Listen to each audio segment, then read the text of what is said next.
We have a quorum and it's the appointed time. Agenda item number 1, optimizing the management of typhoon shelters and how to complement onshore ancillary facilities for economic development. May I now invite the government officials to enter.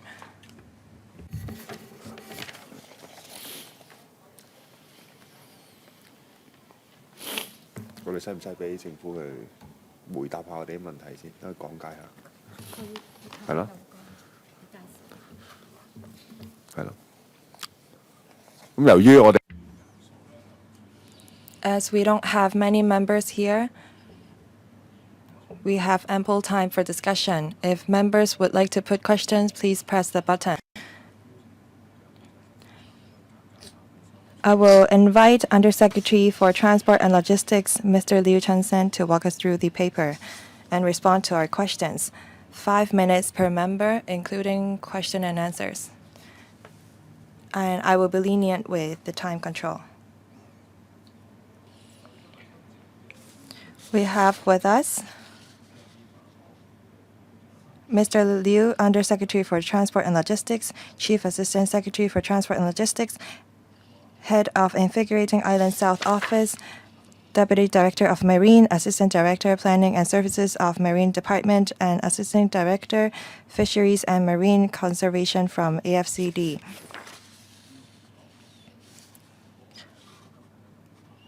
We have invited the Culture, Sports and Tourism Bureau, but they have not sent any representatives here. I call upon the administration to send representatives to any meetings that we request them to attend. Undersecretary, please.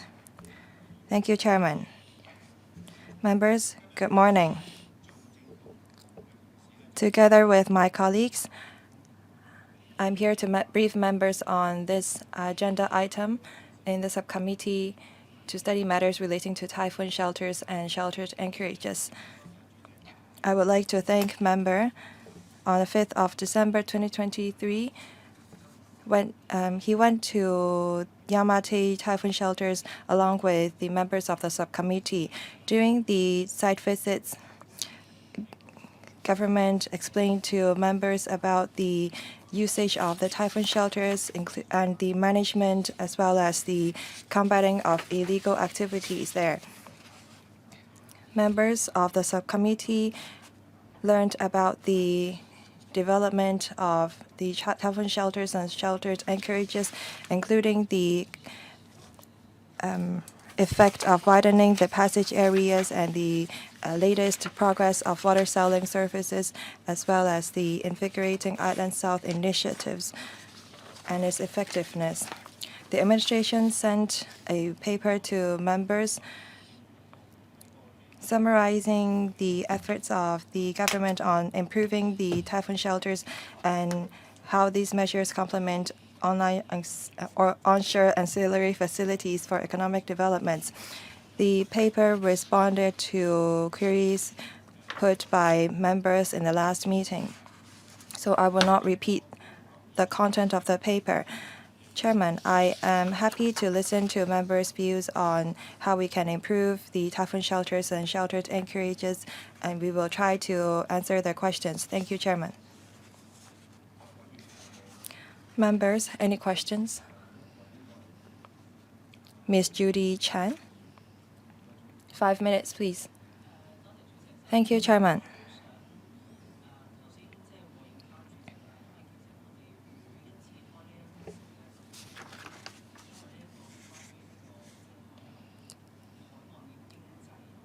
This subcommittee has to do with marine economy. I think that it's regrettable that CSTB did not send any representative to this meeting.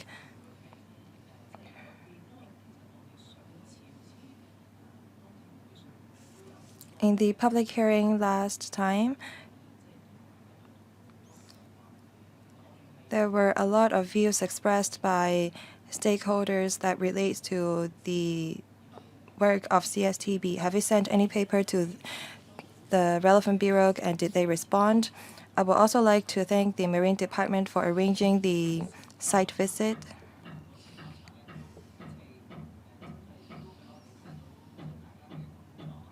We learned about the work of the Marine Department and the current situation of different typhoon shelters.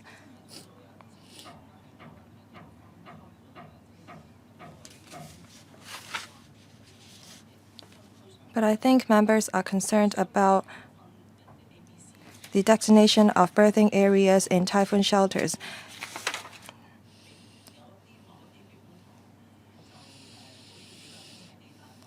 Some typhoon shelters are more tidy, some are less tidy in terms of berthing of vessels.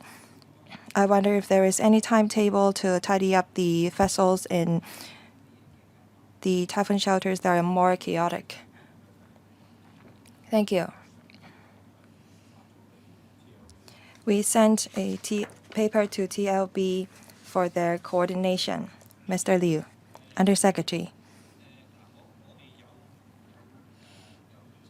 We have invited the CSTB to this meeting, but they refused to attend.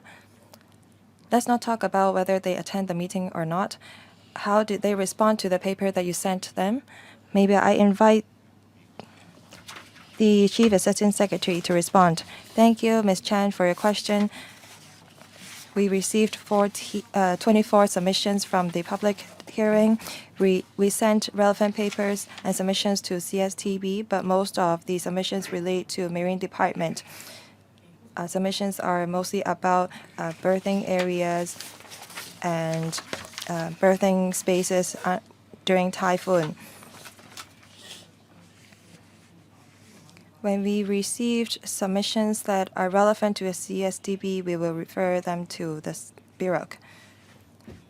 Apart from referring the submissions to the Bureau, you can communicate with them directly.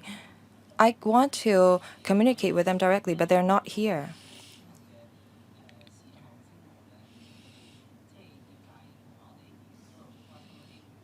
We are concerned about water sports and the economic benefits that the water sports generate. We can follow up on this matter with the CSTB. You have a second question, correct? About the destination of different berthing areas, perhaps the Marine Department can take that. In paragraph 4, we have explained about the situation of designating different berthing areas for vessels. In 2018, we launched a pilot scheme for the exclusive mooring of non-pleasure vessels, and in 2023, we launched a similar pilot scheme in Aberdeen West Typhoon shelters for designating different berthing areas for non-pleasure vessels and pleasure vessels. We have put in place 4 different pontoons so that fishing boats can berth in different areas in the Aberdeen Typhoon shelters. We have reached a consensus with the stakeholders that we will designate different berthing areas for fishing vessels and pleasure vessels. We will see if we can further adjust the destination of berthing areas and promote it in other typhoon shelters. So it will be implemented before the Chinese New Year, correct? There are 2 weeks to go. In 30th of June 2023, the trial run arrangements for the destination of different berthing areas in the Aberdeen West Typhoon shelters have been implemented. We will put in place large pontoons so that fishing vessels can park or berth in different areas. Those are ancillary facilities. We need moorings apart from pontoons, and they're working on it. When we were conducting the site visits, we noticed that the fishing boats and the pleasure vessels are berthed in the same area. So with these pontoons, the situation will improve, correct? Thank you for your question. The pontoons are in the berthing areas for fishing vessels. They are for the safe moorings of fishing vessels. When we were conducting site visit at the Aberdeen Typhoon shelters, members perhaps did not notice the pontoons, but I'm sure that there was no mixed berthing of pleasure and non-pleasure vessels. Can the administration perhaps give a map of the typhoon shelters to Ms. Chan?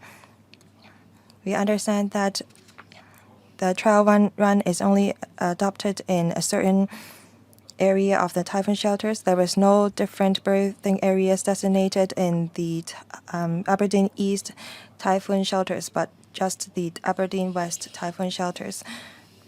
For Yamate typhoon shelters, there are a lot of works vessels there. For Kuntung typhoon shelters, 80 to 90% of the vessels there are pleasure vessels. That's because of some historic reasons.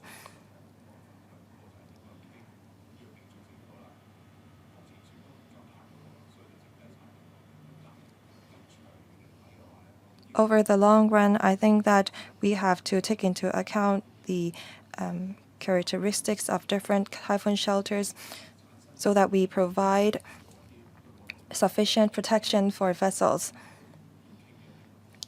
That's the issue that we should discuss. So I hope that the TLB and MD can proactively work on it. The destination of different berthing areas for typhoon or Aberdeen typhoon shelters is on a trial run basis. Perhaps we need to allow the administration some time to work on it. I completely agree with Chairman that we have to consult relevant stakeholders before we implement any trial arrangement. I agree with what Chairman said, and we will work towards this direction. Mr. Chan Ka-fong, please. Thank you, Chairman. I have a few questions.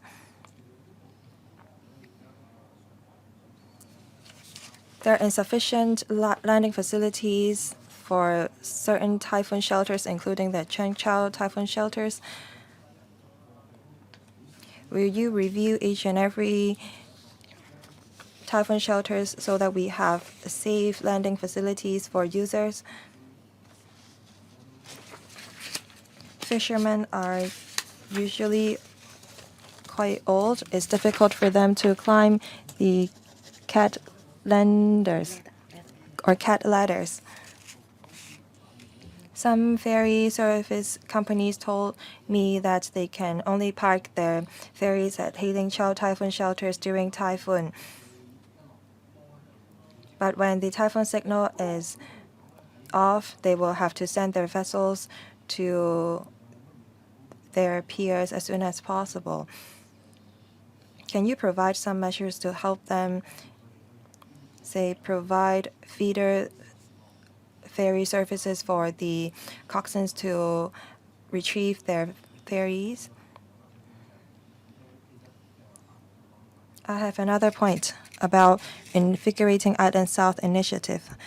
There are some characteristics of the Aberdeen typhoon shelters that can boost economy. We can perhaps include some tourists, some elements, because we have a lot of yachts in Aberdeen typhoon shelters. On the 1st of October, there were advertisements on Aberdeen typhoon shelters, but in other times, there's not so much of advertisement or promotion of the typhoon shelter. Will you promote the Aberdeen typhoon shelter on social media to attract tourists? Also, we need to make it convenient for vessels to provide special or character services, say by offering boat or noodles on boats. Have you considered these? Thank you. 語言嘅問題。 Yes, Chairman, thank you, Mr. Chan, for the questions. For the third question, my colleague from the Invigorating Island South office will take it.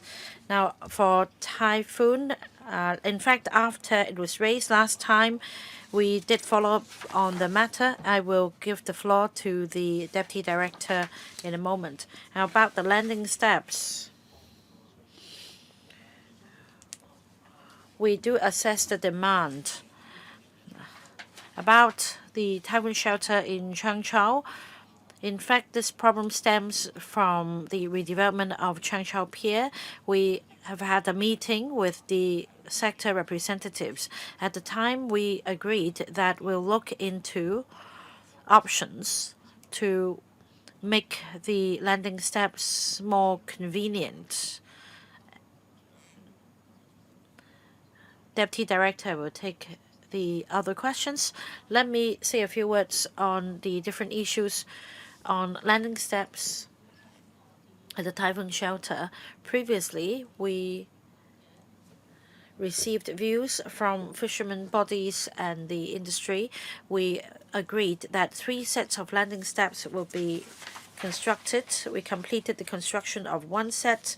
It was commissioned last year, and members should have noticed that at the site visit. As for the 2 other sets, approval has been sought.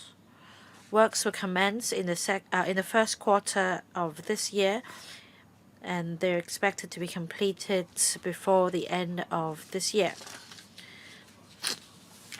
About the berthing of ferries during inclement weather, such as typhoons, after receiving views from the sector last time, we mulled it over and discussed with the operators.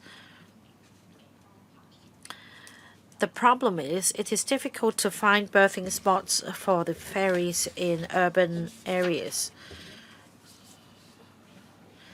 These ferries may ply the outlying islands and the center of the Victoria Harbour. So if we're not able to accommodate them along the Victoria Harbour, then they can be berthed at the outlying islands. It would be convenient to come back to the urban areas. This is something we are discussing with the sector at the moment. Before the typhoon season arrives, we should be able to come up with something. I'll give the floor to my colleague.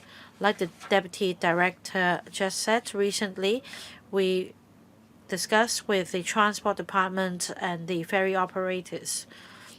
That was a meeting on the berthing of ferries. We've made some progress, but we still need time to negotiate further with the operators. On the exact berthing locations, we need to iron out the details. Before the next typhoon season, we should be able to complete this discussion. Next, about helping vessels in a typhoon shelter to upgrade and transform and to make a contribution to the economy. According to the merchant shipping regulations, licenses are issued to the vessels. There are safety requirements and conditions set out in the licenses as per their intended uses. If these vessels are used outside of the intended uses, there may be hazards, and members of the public may be involved as they board these vessels to use the services. So if these vessels can meet the relevant Class 1 requirement for passenger carrying vessels,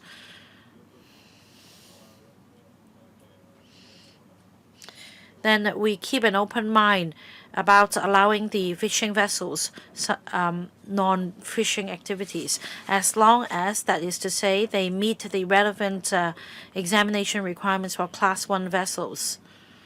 Now, but if they are to provide food and beverage services, the relevant licenses should also be sought. Anything else? I think that the head of the office is to answer the other question, please. Please switch on the mic for the head of the Invigorating Island South Office. Thank you, Chairman. Mr. Chan Hock Fong referred to tourism with local characteristics as well as publicity. Apart from the work undertaken by the Tourism Commission, if I may, I'd like to talk about the fisheries Sustainable Development Fund of the fisheries industry. In fact, the fund covers a subsidy scheme that involves some local tourism, local tours, boat noodles that is included as well. These are tours with local characteristics, and the operators have been relying on social media to publicize their work as well. For sampan tours, there are signboards along the coast advertising for sampan tours. In fact, recently we have revamped these signboards about the extension of the sampan tours. At the moment, they operate only within the typhoon shelters, but with expansion of the typhoon shelters, these sampans can travel afar all the way to the fish rafts at Ablay Chow. At the moment, this itinerary is not legitimate, but after expansion, these sampans can travel all the way to the fishing rafts, which should make the tours attractive. Meanwhile, we've reminded the operators to observe the different regulations and conditions imposed by government departments. So for interested organizations which would like to operate local tours at the typhoon shelters, we provide facilitation by way of advice. That is, we help them iron out the difficulties and respond to the government department's requests. Any follow-up? Well, I hope the head of the Invigorating Island South office can help with liaison. Say, if I want to operate F&B service on board a vessel, I'd like to go to the FEHD, and there is a concern about drainage. It is difficult to comply with the requirements on board a vessel, so we may get stuck at this stage. You should help with relaxing the requirement, so that as long as they can reasonably meet the conditions, they should be allowed to operate the service. For example, whether they're able to get fresh water from the kiosks nearby and be able to help with the discharge of sewage at the kiosks. Otherwise, they will never be able to start this business. We want to facilitate this as much as we can, but still it's a complex issue involving different government departments. They may even need to modify their vessels in order to meet the legal requirements. So we do our level best to make it happen within the legislative framework. Open flame cooking, of course, this is more dangerous, but they can make use of IH heat cooking devices to at least, say, make a cup of coffee. At the moment, they are stuck. So please talk to the relevant organizations and operators. I think they can be innovative as well. We still have time. I'm sorry, I forgot to press the button. I should be the next to speak. First of all, I thank members for making various suggestions on the elements to be included in the modernized typhoon shelters, such as the berthing space in Cheung Chau. I think that the government should have regard to the needs of different sectors.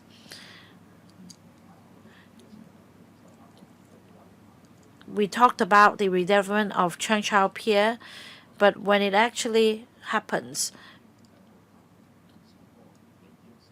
people get anxious. They no longer find berthing space for their vessels. You need to devise measures to make sure that they're integrated in your development plan. I mean, 2 to 3 days ago, when I visited Cheung Chau, I had the understanding that we should continue to receive views and update your plan. Next, about the food or catering business license suggested by Mr. Chen Hock-Fong. In fact, we reviewed the relevant legislation as well. Now, I've been following up on a case of boat noodle seller in Aberdeen, Typhoon Shelter. The operator has been there for 3 or 4 decades. It was in the colonial era. The Marine Department issued this operator with a license or a permit according to the type of business. The license was eventually recognized by another department. So the FEHD does allow transitioning of the licenses. But if you want to apply for a new license, there is a problem. This boat noodle vendor could get the license renewed because they're unable to do spot checks. Like I told them,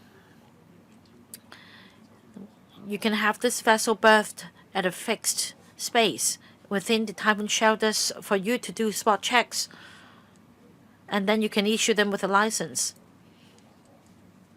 In fact, after discussing this matter for 3 years,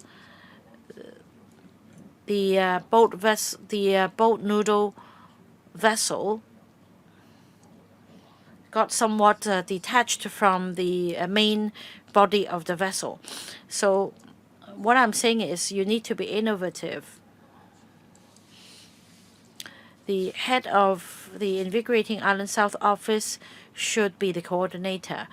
The head should be more proactive in making investigations. Say, how many vessels in Aberdeen Typhoon Shelter should there be offering catering services in order to meet the demand?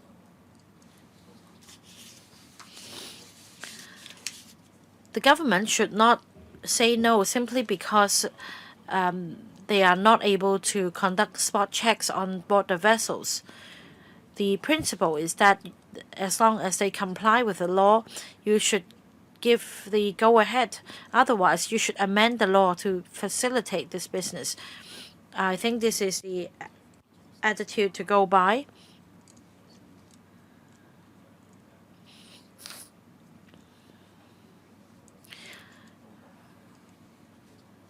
Because people can always exploit the legal loopholes.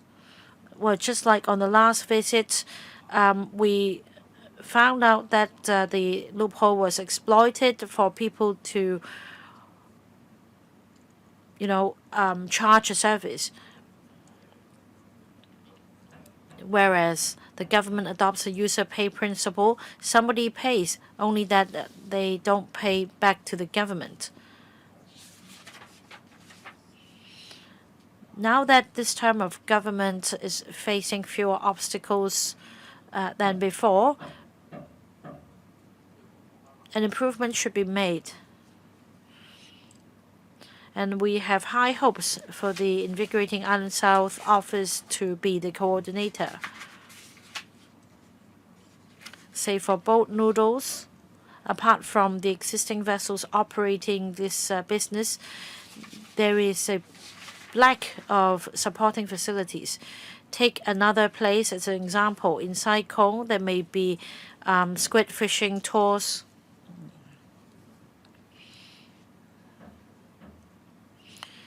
For people who are not familiar with this kind of activity, you need to help them find a place, because people sometimes ring me and ask me which tour they should go for. There is no publicity to speak of. If you designate a spot for the business, you can then start regulate them. Otherwise, we find breaches or potential breaches everywhere. Say, this pleasure craft is not supposed to host some water sports activities. Still, they go ahead, and as long as they don't get caught, then it's fine, even if they break the law. If you have a proper association regulating the trade, and I'm not referring to specific names because I don't want to be accused of being biased, the government should be more proactive in discussing with the NGOs and the relevant trade associations to make sure that they find a spot for their activities. In fact, in Kwun Tong Typhoon Shelter, if my memory serves me right, there are 2 or 3 spots approved by the CST Bureau. I ask about the vetting criteria. I ask about the activities concerned, the objectives. Anyway, we don't have anybody from the CST Bureau here. Now that they've set this as an example, we can follow suit. Now, in fact, we're not only discussing the Southern District today, we're talking about what happens across the territory. The head of the Invigorating Island South office should be able to coordinate things and come up with some spots. Now, is there a plan? I haven't heard any. I just have the feeling that if some vessels run into difficulties in the typhoon shelter, they can go to the department, and that's all. There is no basis for developing an economy there. Now, I've gone on for 7 minutes. I don't think it's fair to say this to the representatives here. Say, for the airports authority, logistics, they're all about developing the economy. Paragraph 8, paragraph 10, before paragraph 10 of the paper, everything is about management. And then for Invigorating Island South, something about the coastal economy. Paragraph 13 about the FMO and the market. All in all, it's all about typhoon shelter operations, no economic benefits mentioned. Chairman, about the redevelopment of Chengchao typhoon shelters, Chairman said that you want to meet with us to talk about the relevant typhoon shelters. We are happy to do that. About economic development, Marine Department regulates typhoon shelter. As you mentioned, we're not trying to conduct economic activities in typhoon shelters. You mentioned how Invigorating Island South Office, IISO, can coordinate activities in Aberdeen typhoon shelters. I would like to see if the head has anything to respond. The speaker is off mic.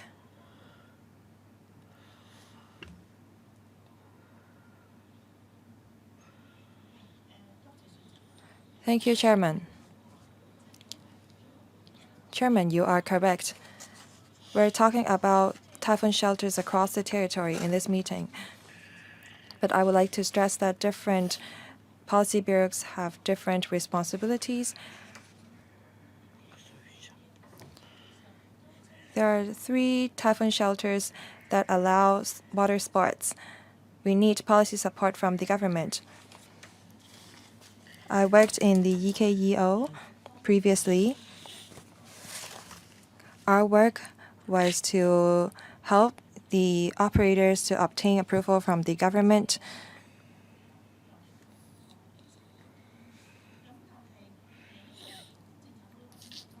Different policy bureaus have different responsibilities and duties.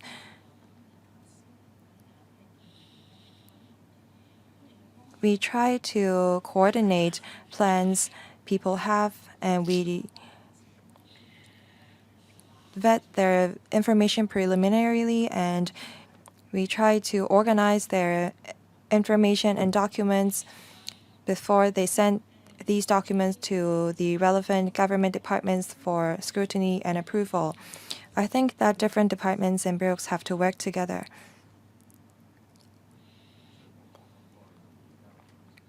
Your response is short compared to my long question.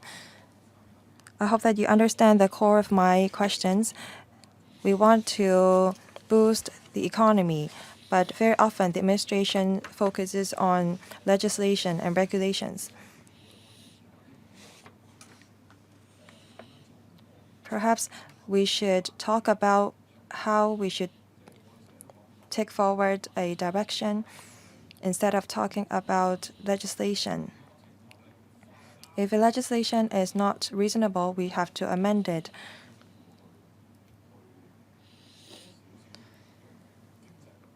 I hope that the government can look at things from the perspective of economy instead of regulation.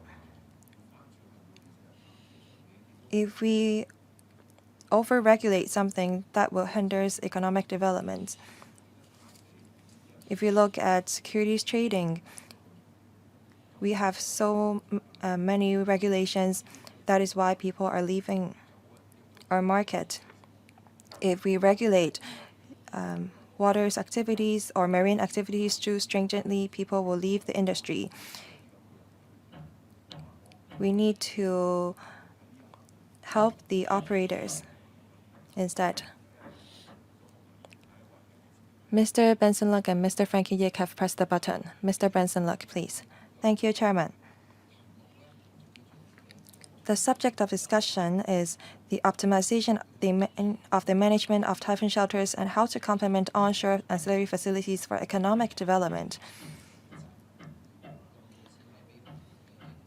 To develop economy in typhoon shelters, that definitely relates to culture, sports, and tourism.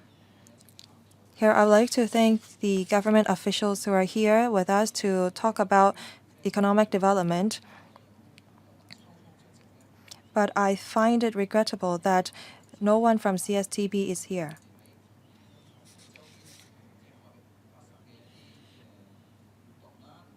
For activities in typhoon shelters, including dragon boat race that has to do with CSTB, when we were conducting site visit in Kuntong Typhoon Shelter, we noticed some marine activities, and the onshore facilities are under the purview of CSTB. When we talk about water sports, that has to do with CSTB. And catering on boats has to do with tourism as well. So we cannot allow the absence of anyone from CSTB when we talk about economic development. I hope that the administration can watch the playback of this meeting, or maybe we should hold another meeting to talk about this with the presence of representatives from CSTB. When we talk about developing onshore ancillary facilities for economic development, we have to look at the operations of different vessels in typhoon shelters. Should we allow catering on boats?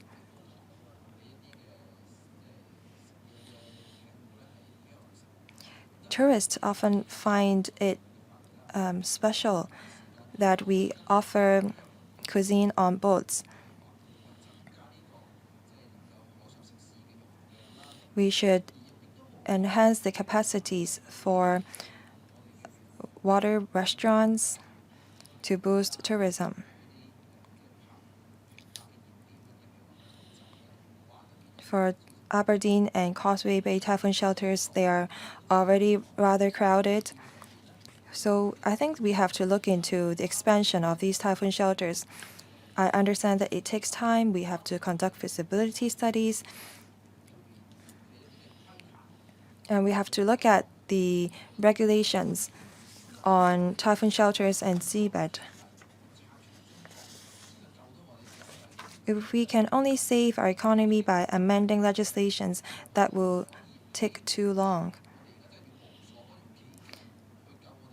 We have to spare no efforts to save our economy.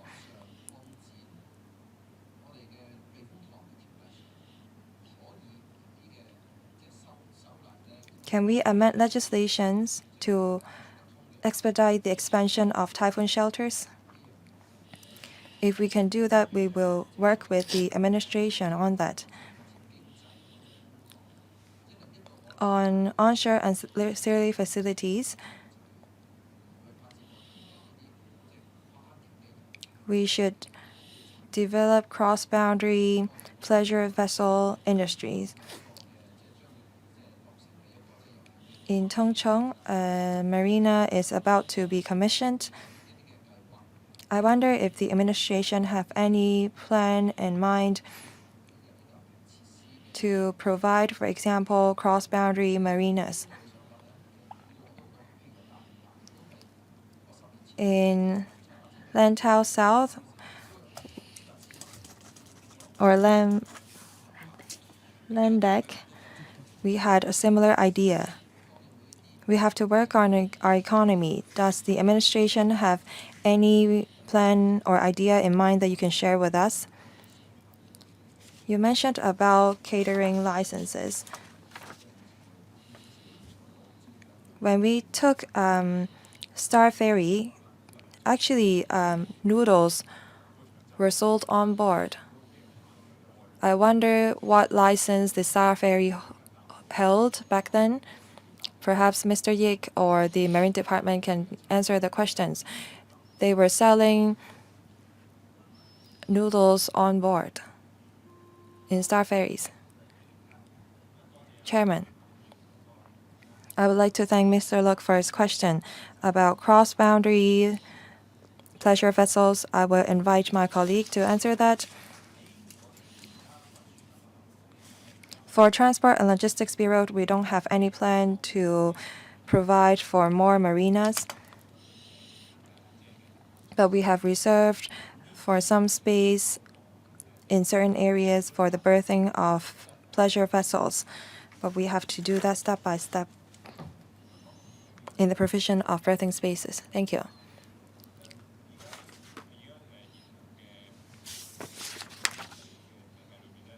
Mr. Law? Thank you. For overseas vessels to come to Hong Kong, they have to go through certain clearance and they have to identify a berthing space in typhoon shelters before they can enter our territory. When these vessels from other places come to Hong Kong, they will take up berthing space in our territory. These vessels can berth at marinas, so they have to let us know the berthing space that they have secured before we can enter or allow them to enter our territory. For Guangdong vessels to come to Hong Kong, to facilitate that, in June 2022, we have signed a facilitation arrangement with the Guangdong counterparts to allow Guangdong vessels to enter Hong Kong and Hong Kong vessels to go to Hainan province. As for mainland vessels coming to Hong Kong, as mentioned, they have to go through certain clearance procedures.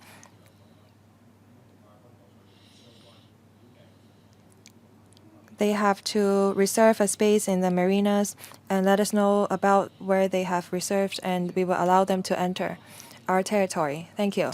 Can the administration answer the first question about the expansion of typhoon shelters and if they can streamline the legislative amendments in relation to that area. Thank you. Undersecretary. Thank you. For expansion of typhoon shelters, if it falls within Victoria Harbour, that's limited or restricted by the protection of the harbour ordinance. I understand that legislative amendments is underway. What about the typhoon shelters that are not within Victoria Harbour? Yes, outside of the Victoria Harbour, such as Invigorating Island South's portfolio, there is expansion going on as well. So if need be, what steps should we go through? Can you explain to Mr. Lok? That is the factors you consider.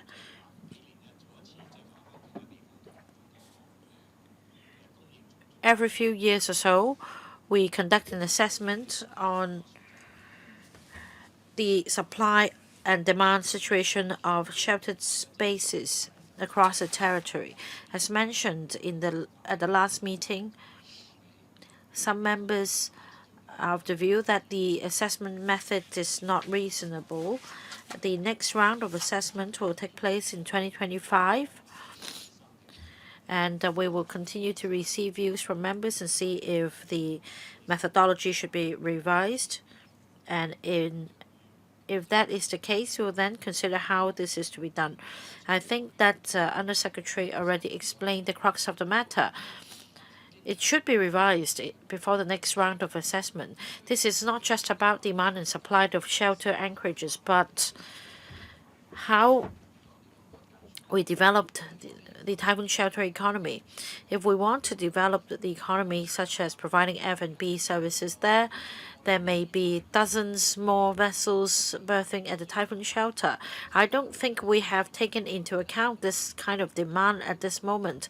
If we want to inject impetus in our economy, we need to incorporate these things in order to make an accurate assessment. It is quite impossible to ask tourists to go to the countryside and remote areas to enjoy the cuisine. Rather, they would go to urban areas only. At the last meeting, I think members passed criticisms on the consultancy report. If this is the way you're heading we find it out of date. Now, apart from the consultancy report, you should also have your own consideration. The consultant may not share the same objective with the government. You may also need to consider public expectation. So the report should only serve as a reference. I think the government should rethink whether the next round should only take place in 2025. As explained by members, we have different bureaus and government departments. So far, we do not have any plan of supporting economic development with typhoon shelters. Next, Mr. Frankie Yik. Sorry, I came down late. I was at another meeting. I'd like to respond to the point about marinas. Apparently, we don't have sufficient marinas, and that is why the vessels are crammed in typhoon shelters instead.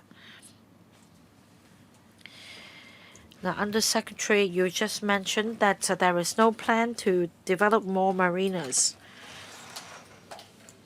I think this is essential for Hong Kong. When you provide more typhoon shelters, you should consider the measurements of berths. Nowadays, there are those better off buying big vessels exceeding the length of the berth at typhoon shelters. So you need to address that as well. Now, I remember Ms. Judy Chan approached the relevant organizations about revitalizing the Thai-Pac seafood restaurant. I strongly support that. We can have a number of sport boats in the area. Together with a Thai-Pac seafood restaurant, there can be a place for banquets. So I support that. You should take this into account as well before you conduct the next round of assessment in 2025. Now, I'd like to refer to the paper optimizing the management of typhoon shelters. According to the report last time, at the moment there is the space is sufficient at typhoon shelters. In fact, the Hong Kong Tugboats Association made a written submission. You should go back and check it again. You should discount certain areas within the typhoon shelter. Say you consider the size of a vessel and the berths, but you also need to consider, as I've repeated a number of times, that for places, for the Hailing Child Typhoon Shelter, it is so remote you can't guarantee a 100% usage. Instead, you should give a discount, taking these factors into consideration. Before the next round of assessment, you should discuss with us and with the sector on the feasible way of measuring the space. In the past, the Transport and Housing Bureau, under the leadership of Anthony Chiang, claimed that when considering parking for vehicles in Hong Kong, taxis run round the clock in the streets, so the government does not need to reserve parking for taxis, but that's not true. Nowadays, many taxis are idle. They need parking spaces as well. Now, according to the paper here, after discussion, mutual consensus has been reached, but that is not true. Now, about the pilot scheme, it is not effective. The director should be delegated with the authority to designate berthing areas for vessels in the typhoon shelters. The department should not just advise the vessels to move away and make way for others. The director should be empowered to instruct the vessels to do so as per the law and be able to designate the berthing areas for vessels within the typhoon shelters. So that should be legislative amendment. About paragraph 9, about the illegal supply of water and electricity to vessels in typhoon shelters. I've received complaints, despite your claim that follow-up action has been taken, that there is still abstracting electricity cases using undersea power cables. Please step up your effort. Paragraph 14. At the previous visits, we checked the Aberdeen Typhoon Shelter and we fully agree with the expansion. As we see it, a small marina can be built, but construction will only commence in 2025 for completion in 2028. If we all agree that this should go ahead, why can't we expedite the works? Right. The government should also explain your enforcement action and sentencing, etc., about abstracting electricity and water. Well, I'll try to respond to the relevant issues now about empowering the director to designate berthing spaces. We heard the same comment at the last meeting from members. Now we need to consider the needs of existing users, and that is why we need to conduct consultation. Empowering the director to designate berthing spaces. This is one way to go, but is that the best way? We need to discuss it further. I can give the floor to the Invigorating Island South office to explain about the construction timetable, about insufficient marinas and the calculation of berthing space. Again, we take on board member suggestions and we will consider our way forward.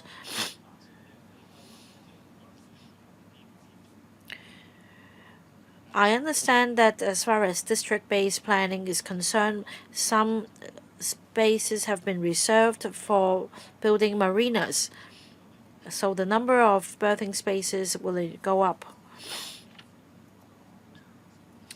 Yes, let me supplement on the point of empowering the director to take action. I will give the floor to the Deputy Director to explain about the enforcement action against unlawful taking of water and abstracting electricity. In fact, the merchant shipping regulations or the ordinance does empower the director to do certain things. If there is a concern on navigational safety, the director can give direction for the vessel to be moved elsewhere. Well, of course, the consideration is navigational safety, and I'm talking about other circumstances. Please note that Mr. Frankie Yik was referring to difficulties at the berthing areas because in Kwun Tong, we see this problem. The big yachts, the super expensive vessels are driving away the smaller ones. Now, I explained what the director is empowered to do under the existing ordinance. Now, for the pilot scheme in Kwun Tong Typhoon Shelter about designating different berthing areas for vessels, we note the members' comments. Works vessels, fishing vessels are driven away as a result. And in fact, we are also aware of the situation. We've stepped up patrol. If there is space in Area A, we would advise yachts to go there so that berths can be reserved in the area for for fishing vessels or works vessels. If need be, we can introduce other measures to step up management. About taking water and electricity illegally and enforcement.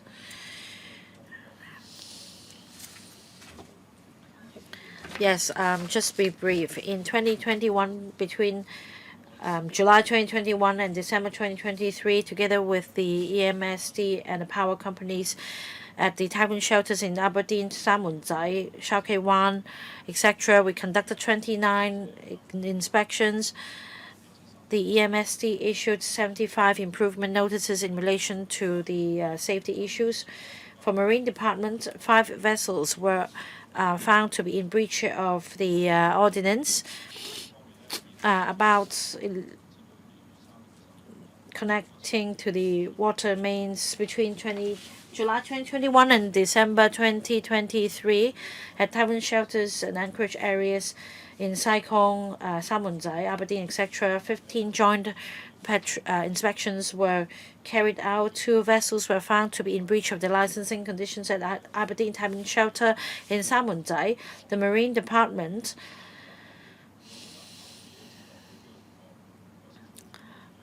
discovered illegal connection to the water mains and the water meter. The matter has been followed up on. In order to meet the operational needs of local vessels, the WSD operates 7 water selling kiosks for local vessels. The WSD is also studying different options of operating more water selling kiosks. There is marine traffic concern as vessels frequent the kiosks and will provide assistance and advice. Chairman, I understand that there is a joint enforcement and operation. I wonder if the illegal activities have stopped after prosecution, like illegal hire of vehicles for rewards. After prosecution, the illegal activities are still ongoing. Chairman, we will continue to monitor the situation. When there is illegal activities, we will initiate prosecution.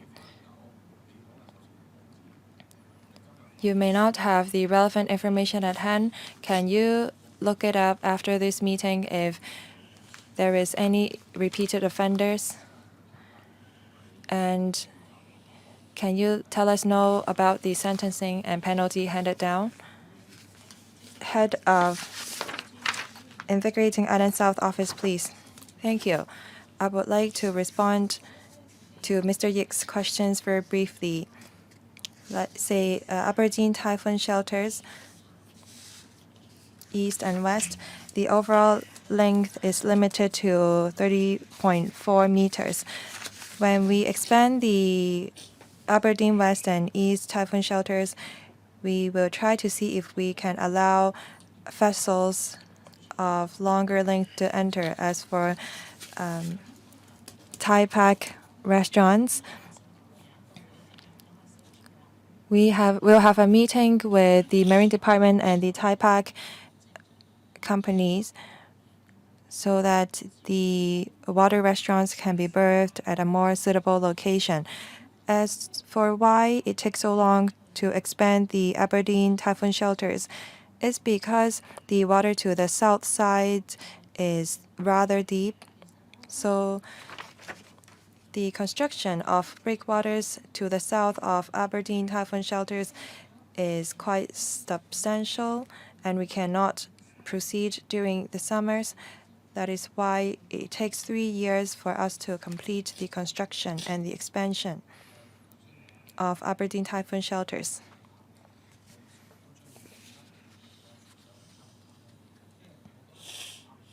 I wonder why the Secretary for Transport and Logistics is not empowered to designate berthing space, because Commissioner for Transport can designate parking spaces, and I wonder why the Secretary for Transport and Logistics cannot do that. Thank you. I will follow on this issue as well. We're talking about empowering the Secretary to designate berthing space. You can respond to it. Mr. Chow, Holden Chow. Let me add something. As we have more and more members here, I will be more strict with time management. Mr. Holden Chow. Thank you, Chairman. Please excuse me because I have a few meetings today. I was not here earlier on. I have 2 comments. First, in Tuen Mun, I've received some views from members of the public that there are some hygiene and management issues with the typhoon shelters there. People ask the department to conduct enforcement or inspections. I know that you've done that, but I would like to follow up on the issue.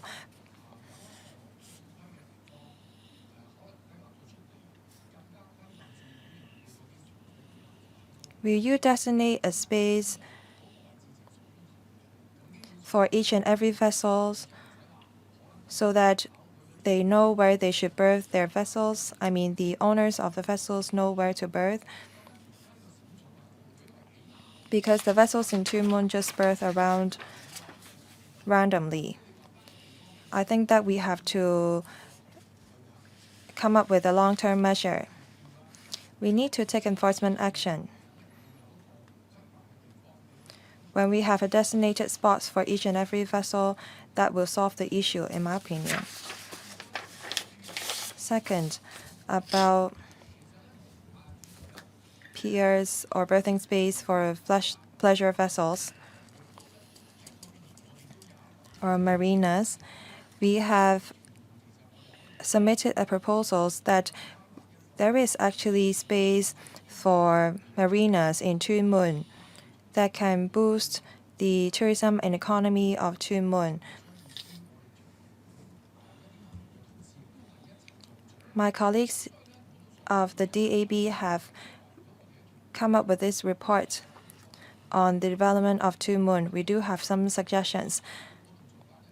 Will the administration consider developing a marinas in Tuen Mun so that fishing vessels for pleasure purposes can participate in helping to boost the economy of Hong Kong? Thank you. I received the relevant letter. I understand that we have insufficient supply of berthing spaces apart from hygiene and management issues. Another member mentioned about dragon boat race in Tuen Mun Festival. Where should these dragon boats berth after the festival? That has to do with lands issues. Thank you. Thank you, Mr. Chow, for your question. As for fishing vessels for pleasure purposes, I will invite my colleague to answer that. Chairman, thank you for your question. Let me talk about the situation in Tuen Mun. There are some vessels berthed in Tuen Mun Typhoon shelter.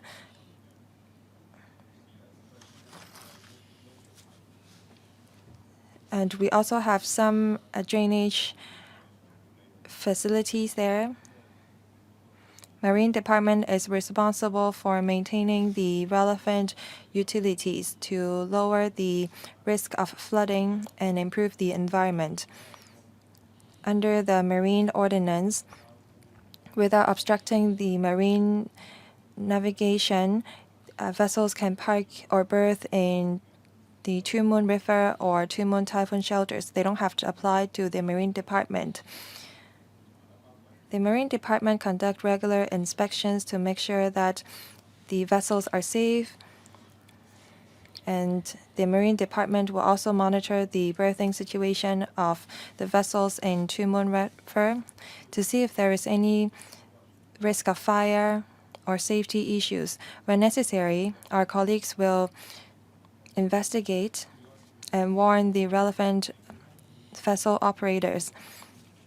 For the construction of landing facilities and piers in Tuen Mun, because we have some public utilities for flooding prevention there, we have to take into account that before we can construct any landing facilities, we have to obtain consent from stakeholders. We only advise on marine traffic. Thank you. AFCD, please.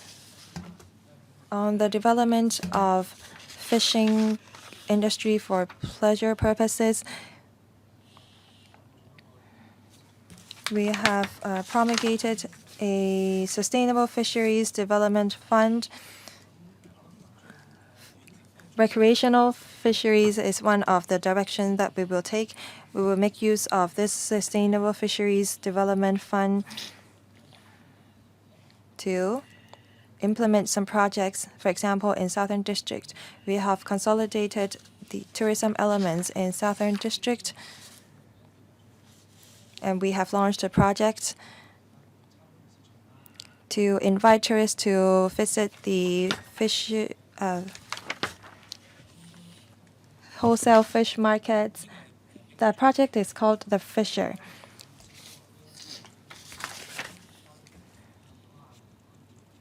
We will continue to work on that to see if we can allow vessels to be used for different purposes, say for fishing and recreational purposes at the same time. We will encourage the development of recreational fishing by offering fishermen wharves, for example.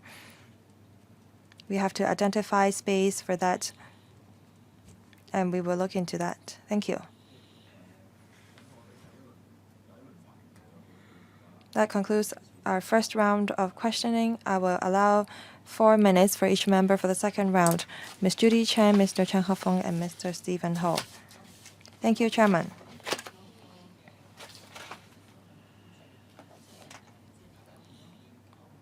A lot of members are concerned about economic development.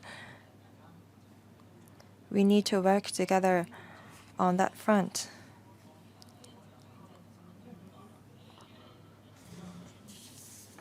Just now, head of Invigorating Islands South Office said that they need the support of different policy bureaus before they can coordinate effort to boost economy. I would also like to talk about the TIPAC issue.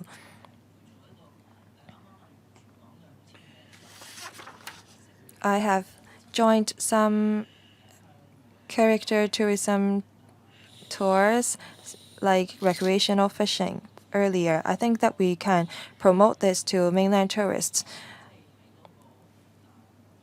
When I joined the tour, I had a cuisine at Aberdeen and I boarded the TIPAC boats. After that, I purchased some souvenirs and listened to some of the explanations of the history about houseboats. And I went to a big bus behind the ocean tour, and I took that and we went to other tourist spots. The tour lasted 1 hour, and I think that I had a good experience.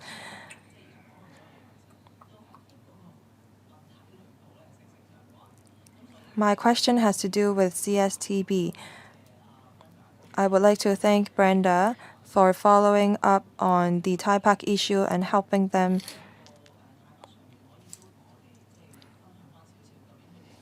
Can you tell us what challenges the TIPAC is facing and how can we help promote the TIPAC floating restaurant? As we understand that our tourism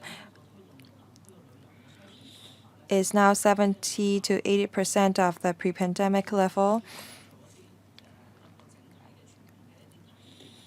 Perhaps we can provide for a holistic experience for our tourists onshore and near shore.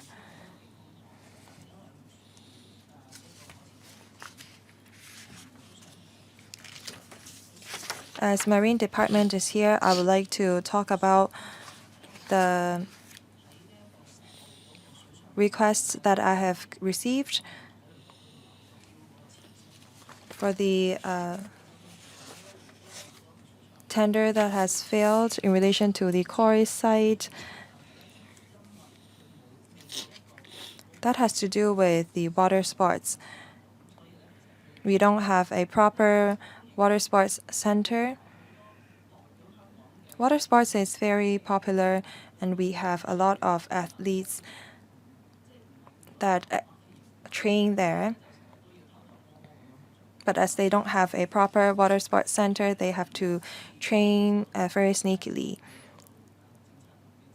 How can we get the support from the policy bureaus so that we can promote water sports and character tourism there? Are you talking about the typhoon shelter? No, I was not referring to the typhoon shelter, but the Marine Department did take enforcement action there at the quarry site. Thank you. Ms. Chen talked about issues relating to economic development. I think that I have responded to it. As for TLB, typhoon shelter is not what we focus on for economic development. Perhaps we need to engage relevant department and bureau to respond to your question. As for enforcement action taken by the Marine Department, can Mr. Law supplement? 多謝陳議員嘅。Thank the member for the question on enforcement. For the waters off Shek O, the Marine Department takes enforcement action. We share the same goal, that is to ensure safety at sea. I don't have enforcement figures at hand, but I want to emphasize that we conduct patrols and take enforcement actions with the officer's safety in mind. So, what about policies that have the support of policy bureaus? Just 1 minute, please.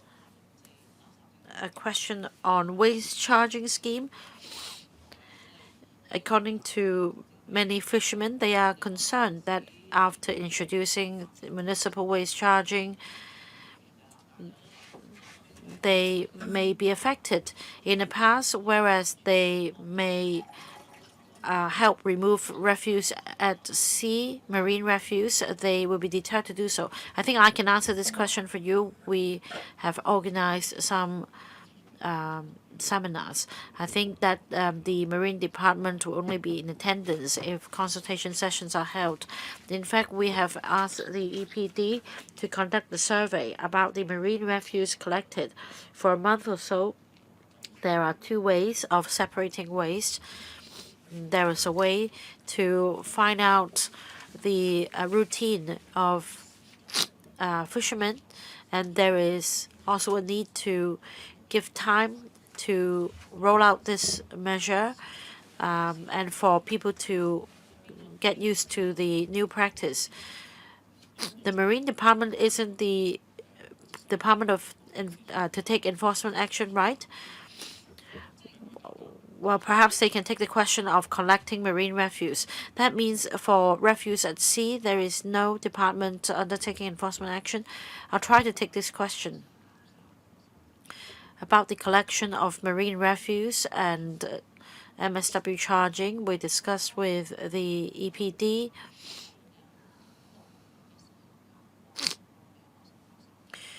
If marine refuse is collected during fishing operation, the fishermen can contact the Marine Department, telling us the quantity and the size of refuse, and then our contractor will dispatch a suitable vessel to collect marine refuse collected during fishing operations. As for domestic waste, the fishermen concerned will need to observe the same requirements. That is, they are required to use designated plastic bags and labels. The contractor will collect domestic waste from fishermen likewise, but they will refuse them if the waste doesn't come in the designated bags, etc. Right, coming back to my point, that means in future they will not collect marine refuse, not belonging to their own vessels. The Marine Department will collect marine refuse collected during fishing operations, but they need to tell us in advance the size and quantity involved. Right, so they are responsible. No, if they're in breach of the regulation, they won't collect it. We'll also inform the EPD to take enforcement action. In the middle of January, during the winter crime prevention meetings, we publicized the scheme to fishermen bodies. But in light of the postponement, we have likewise informed the fishermen of that, and we will also be mounting publicity. Will you introduce a pilot scheme with the fishermen? We will work with the EPD, but we haven't received instruction from them. Well, since the scheme has been postponed, they have postponed the plan. Originally, they planned to do so right after Chinese New Year. So there is a chance that we can work together. Right, I'm thinking that perhaps you can introduce a pilot scheme to test it out. Next, Mr. Chen Hao-feng. I'm concerned about water quality and odor at typhoon shelters. You need to improve water quality to promote tourism. Otherwise, you drive tourists away. Is there regular testing to ensure water quality there? Are there measures to address pollution? Sometimes when I walk past Causeway Bay Typhoon Shelter, I'm troubled by its odor. Say for East Kai Tak, if the water is stagnant, then there is a problem with odor. Are there any follow-up measures to tackle odor at typhoon shelters? Well, this actually comes under the portfolio of the EPD of the EEB. I don't have information at hand. Right. Any follow-up, Mr. Chan? And the Secretary, I hesitate to say this, but say if at the end of the day there is the serious fragmentation of responsibilities at the typhoon shelter, then the departments will pass the buck among each other. We want government to take action. We have one government, not multiple governments. Can we have one government department taking up all these issues related to typhoon shelters? Because from your answer, it seems that I need to approach the EPD. That doesn't seem to be effective. Right. As I talked to the Secretariat about inviting the administration to come, we have our own consideration in which the departments to invite. We should approach some government departments so as to demand straight answers from them. Well, in fact, we invited the EPD. They are not here. If it's just a purely technical meeting, I don't think we need to hold this meeting here. So it's a word for the SAR government. Please help bring this view back to them. They are invited, so please show some respect and try to send somebody to come. He may not be a high-ranking official, but at least on behalf of their bureau, they can take note of our comments.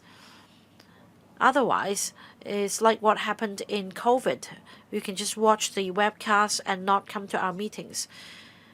Please take our views back and give it a thought. Otherwise, we may need to call for another meeting before we prepare our final report. Any other views, Ms. Judy Chan? There is no problem having another meeting, but it is pointless if we invite the departments to come to no avail. Right after the meeting, if there are other outstanding issues, the Secretariat can help us consolidate them. And then I can decide on which government departments are relevant. As we turn a new chapter, the government can be proactive.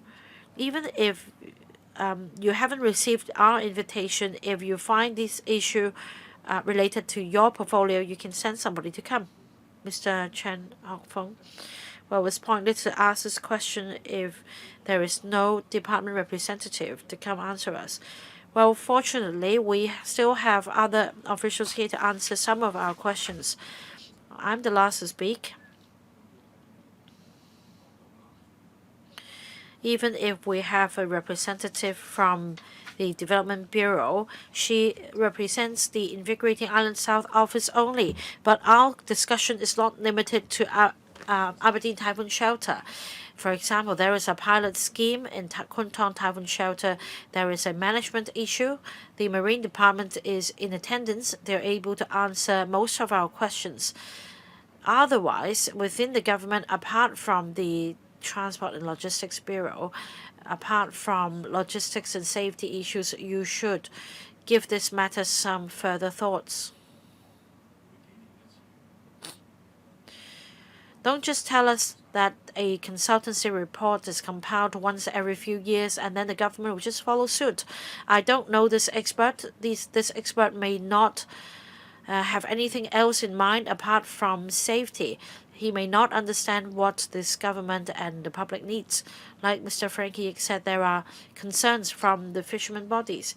Let me give you this example. In Sha Tau Kok, there is a statutory typhoon shelter. However, as the Thai ebbs, people can actually walk on the seabed. So I don't know. As far as the law is concerned, this area can be designated as a typhoon, as an anchorage. I don't know whether the consultant has included this part in the report, whether it's counted as a typhoon shelter, whether he has included the berths in its calculation. In Northeast New Territories,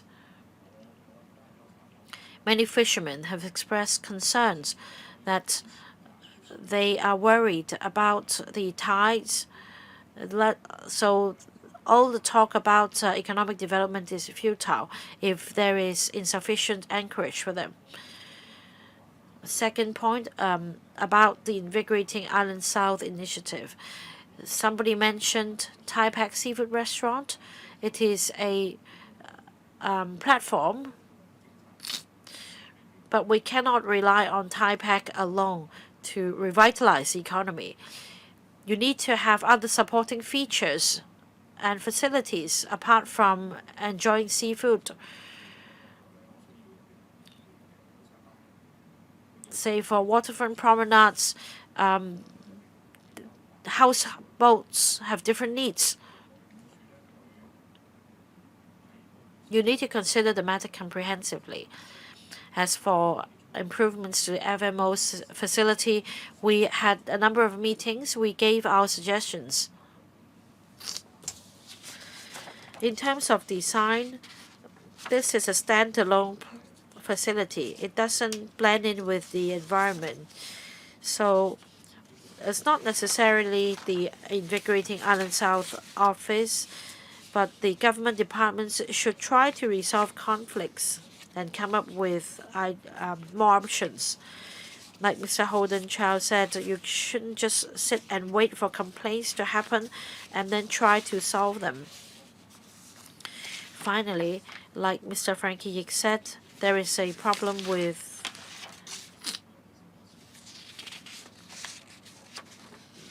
the powers of the director. You need to make sure that the policy is thoroughly implemented to achieve the policy objective. This is not happening in Kwun Tong Typhoon Shelter. You don't have the teeth to actually tackle the problem. The problem remains, and we've wasted 2 years.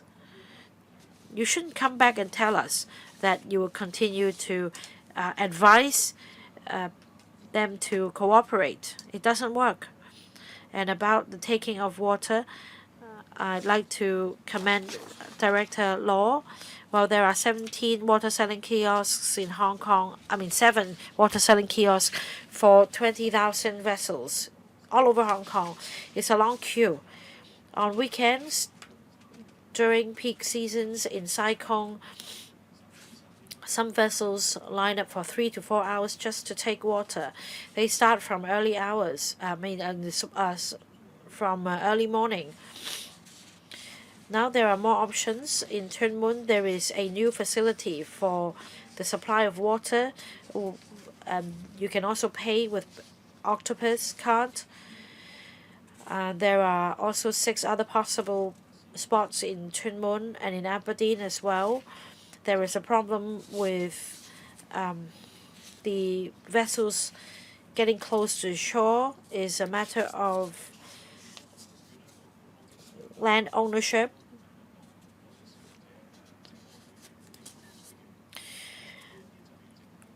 You need to take a comprehensive approach in providing the water collection spot on land.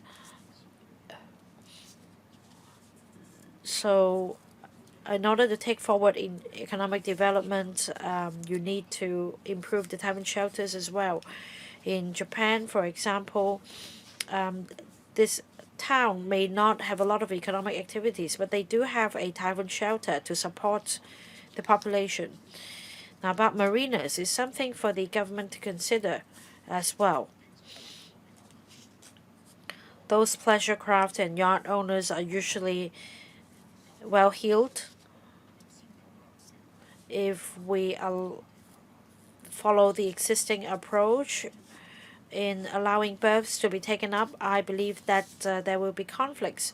We need to build more marinas. We need to allow the public to be able to use them, especially those with means so that they pay taxes and help support recreational fisheries. You can have a big marina with 7 to 10 boats for other vessels, for fishing vessels, to help resolve conflicts. So this is what the government should do. In fact, we've made certain suggestions, such as Yau Tong Bay. Is it what is called? There is a cove. It is suitable for a marina. Perhaps some developer has got hold of this piece of land already, but not the surrounding areas. So you can give it a thought. You need to come up with an option to benefit the public through some exchange of land or so forth, so that we don't see a repeat of Fanling. Now, if there are no further questions, that ends today's discussion. I will allow the administration to say a few words before we adjourn the meeting. Under Secretary. Thank you, Chairman. We've listened to members' views today. I'm sorry that we are unable to answer some of the questions. We will relay the relevant questions that are unanswered to relevant bureaus and departments. On the assessment of supply of typhoon shelter space, we agree that we will take into account members' views when we are conducting the next assessment. As for the issues of empowerment, Chairman and Mr. Yik have strong views. We will go back and think about it. As for marinas, as mentioned, we have reserved for some berthing space for vessels in some areas.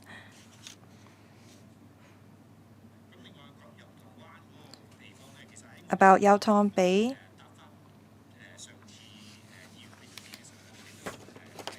when we were answering members' question in the last meeting, we've talked about that. I will not repeat it because it's already set out in the paper. Thank you. Is there any other government officials who would like to respond? If not, Head of Invigorating Island South Office. Thank you. For the revitalization of wholesale fish market and the freshwater selling kiosks, we actually participated in those work. Thank you. There being no other questions, is there any item that we should discuss in the next meeting? Chairman, can we have relevant statistics on offenses committed? And if there is any repeated offenders, we have noted that down. Chairman, we will provide relevant information, but it's impossible for us to stop crime just by prosecuting offenders. Like other offenses, sometimes offenders are caught and they are prosecuted, but the crime persists. Understood. We need to have relevant statistics to see if the issue is serious. If it's serious, maybe we need to lay down other measures. If there are a lot of repeated offenders, there could be problems with the penalty level. And if that's the case, we may have to amend legislation. You have to provide us with relevant information before we can further discuss the issue. Now we move on to any other business. We have conducted 4 meetings, and we have listened to stakeholders and the public. In the public hearing, we have conducted site visits, and we have reviewed the berthing space, landing facilities, plannings, and capabilities of the typhoon shelters against typhoon. Is there any other topic that we should discuss? We will have another meeting. Is there any item that we should discuss in the next meeting? Should we conduct another site visit? Or perhaps we conclude the meeting here, and if there is any other proposed item of discussion, members can inform the Secretariat. The Secretariat will inform members about the date of the next meeting. There being no other business, the meeting is adjourned.